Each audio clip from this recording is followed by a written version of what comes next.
Good evening mga boss. Tingnan nyo itong nakita ko dito sa bahay. Oh.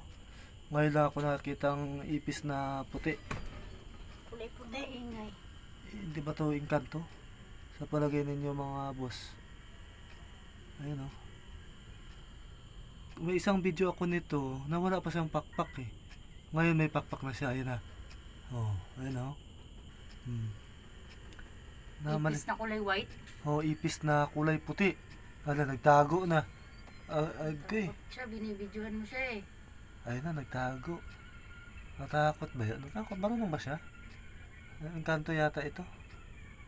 Tagal na ako dito sa mundo pero ngayon lang ako nakakitang puti na ipis. Oh. Hala. Sumiksik siya eh. Ayun na. Hala. Kakaiba. Ang galing, kakaiba ano.